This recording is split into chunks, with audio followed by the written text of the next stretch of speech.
3 jours après la dernière journée de mobilisation nationale contre la réforme des retraites à laquelle 440 000 personnes ont participé, selon le ministère de l'Intérieur, contre 1,3 million d'après les syndicats. Philippe Martinez était l'invité de l'émission BFM Politique ce dimanche 19 février.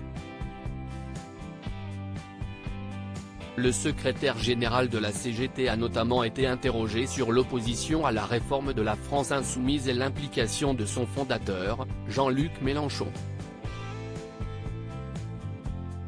Est-ce que vous diriez que, dans cette crise sociale, Jean-Luc Mélenchon est un allié ou que c'est parfois un boulet ? Lui a demandé de trancher le journaliste Benjamin Duhamel.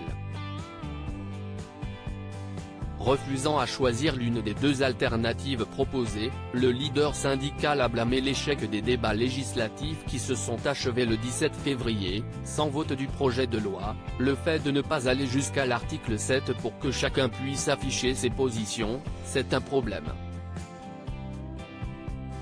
Quand Jean-Luc Mélenchon fait les choses comme ça, non, a-t-il ensuite admis alors que notre confrère lui demandait, à nouveau, si l'ancien candidat LFI à la présidentielle était un allié du mouvement social. Philippe Martinez a alors ajouté, il ne favorise pas la clarté des débats, la clarté des positions. Jean-Luc Mélenchon, ces célébrités qui ont voté à gauche aux législatives et de discussion au point mort lorsque Jean-Baptiste Boursier lui a demandé s'il se parle encore avec Jean-Luc Mélenchon, le secrétaire général de la CGT lui a froidement rétorqué, « Pourquoi encore ? Non, ça fait très longtemps que je n'ai pas parlé à Jean-Luc Mélenchon », a-t-il ajouté. Entre lui et le mouvement syndical, oui, ça ne se passe pas très bien, a-t-il toutefois concédé après de multiples relances de nos confrères.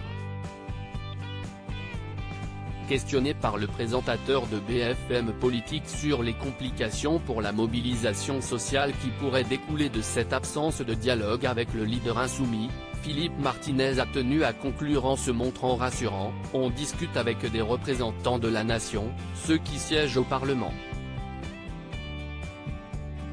Ce qui n'est justement plus le cas de Jean-Luc Mélenchon qui n'était pas candidat à sa réélection pour la 4e circonscription des Bouches-du-Rhône lors des dernières élections législatives.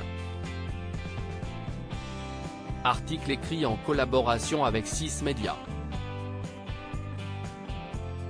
Crédit photo, capture d'écran BFM TV.